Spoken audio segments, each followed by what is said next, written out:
Hello dears, അബേരി വ്ളോഗ്സിൻ്റെ പുതിയൊരു വീഡിയോയിലേക്ക് ഏവർക്കും സ്വാഗതം. മമ്മി ഇവിടെ സവാള അരിയുന്നതേ കോവയ്ക്കും ചെമ്മീനും കൂടെ ഉള്ള ഒരു കറി എന്ന് പറഞ്ഞില്ലേ, കറിയല്ല തോരനാണ് കേട്ടോ. അപ്പോൾ അതുണ്ടാക്കാൻ വേണ്ടിയിട്ടാണേ. അപ്പോൾ ചോറ് അടപ്പത്ത് വിട്ടിട്ടുണ്ടായിരുന്നു. അപ്പോൾ അതോടെ കിടന്ന് തിളയ്ക്കുന്നുണ്ട്. അത് തിളച്ച് കഴിയുമ്പം റൈസ് കുക്കറിലേക്ക് ഇറക്കി വയ്ക്കാനാണേ. പിന്നെ കഴുകിയ പാത്രങ്ങളൊക്കെ എല്ലാം കൊണ്ടൊന്ന് പറക്കി വെച്ച് കേട്ടോ. അപ്പോഴൊക്കെ ഇതേ മമ്മിയുടെ കോവയ്ക്കൊക്കെ കഴുകി സവാളയൊക്കെ കഴുകി വാരി അരിഞ്ഞെടുക്കുന്നുണ്ടേ. കുമ്പളങ്ങ പുറത്തെടുത്ത് വെച്ചേക്കുന്നത് കുമ്പളങ്ങ കറി ഉണ്ടാക്കാനാണ് കേട്ടോ. പിന്നെ ഇത് ചെമ്മീൻ വറുത്തെടുക്കുന്നുണ്ട്. ഈ ചെമ്മീനും കൊണ്ടുള്ള ചമ്മന്തി ഒക്കെ ഭയങ്കര ഇഷ്ടമാണ് കേട്ടോ. നേരത്തേക്ക് പണ്ടൊക്കെ ആണെങ്കിൽ വീട്ടിലൊക്കെ നിൽക്കേണ്ട സമയത്ത് മമ്മി ഇതുപോലെ ചെമ്മീൻ ഇങ്ങനെ ചൂടാക്കുമ്പം ആ ചൂടാക്കുന്നതിൽ നിന്ന് ചൂടോടെ ഉറന്നെടുത്ത് പറക്കി തിന്നാൻ തോന്നുമായിരുന്നു കേട്ടോ. പക്ഷേ ഗ്യാസ് കയറുന്ന കാരണം എനിക്ക് അങ്ങനെ കഴിക്കാൻ പേടിയാണ് കേട്ടോ. എന്നാലും എടുത്ത് കഴിക്കുവേ. പിന്നെ ഇതേ കോവയ്ക്കയും സവാളയും തേങ്ങാക്കൊത്തും ഒക്കെ ഇട്ട് പച്ചമുളകും നീളത്തി അരിഞ്ഞിട്ടിട്ടുണ്ട് കേട്ടോ.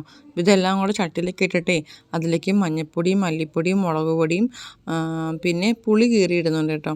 പിന്നെ ചെമ്മീൻ ചൂടാക്കിയത് ഒന്ന് തണുക്കാൻ വെച്ചിട്ടുണ്ടായിരുന്നു. അപ്പോൾ തണുത്തതിന് ശേഷം ചെമ്മീനും കഴുകി വാരിയെടുത്ത് ഈ ചട്ടിയിലേക്ക് ഇട്ട് കേട്ടോ. എന്നിട്ട് ഈ ചെമ്മീനും കോവയ്ക്കയും സവാളയും പിന്നെ തേങ്ങാക്കൊത്തും പച്ചമുളകും പിന്നെ പൊടികളിട്ടതും എല്ലാം കൂടി ചേർത്തൊന്ന് മിക്സ് ചെയ്തെടുക്കണം കേട്ടോ. പിന്നെ ഇത്തിരിച്ച് വെള്ളവും ഒഴിച്ച് കൊടുത്തിട്ടുണ്ട്. അപ്പം അതെല്ലാം കൂടെ ഒന്ന് മിക്സ് ചെയ്തെടുത്ത് ഗ്യാസ് ഓണാക്കി അടപ്പയിൽ വെച്ച് കേട്ടോ. അപ്പോൾ ആ ഒരു ഗ്യാപ്പിൽ ഞാൻ കുമ്പളങ്ങ നന്നാക്കി എടുക്കുവാണേ.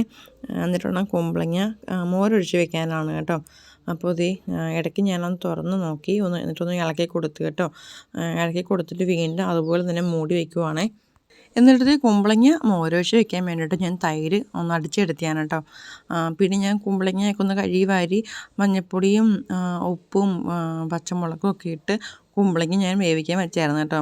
അപ്പോൾ കുമ്പളങ്ങ നന്നായിട്ട് വെന്ത് വന്നിട്ടുണ്ട്. അതിനകത്തേക്ക് തീ കുറച്ചിട്ടിട്ട് ഈ തൈര് അടിച്ചെടുത്തത് ഒഴിച്ചു കൊടുത്തു കേട്ടോ. എന്നിട്ട് തീ കുറച്ചിട്ട് തന്നെ പതുക്കെ ഒന്ന് ഇളക്കി കൊടുത്തു കേട്ടോ. അപ്പുറത്തെ അടപ്പയിൽ നമ്മുടെ ചെമ്മീനും കോവയ്ക്കായിരുന്നു വേവുന്നുണ്ട്. അപ്പോൾ അതൊക്കെ തുറന്ന് നോക്കിയപ്പോൾ അതിനകത്ത് വെള്ളമൊക്കെ പറ്റിയിട്ടോ. വെള്ളം ഒഴിച്ചില്ലായിരുന്നു, ജസ്റ്റ് ഒന്ന് നനച്ച് കൊടുത്തിട്ടുണ്ടായിരുന്നുള്ളൂ.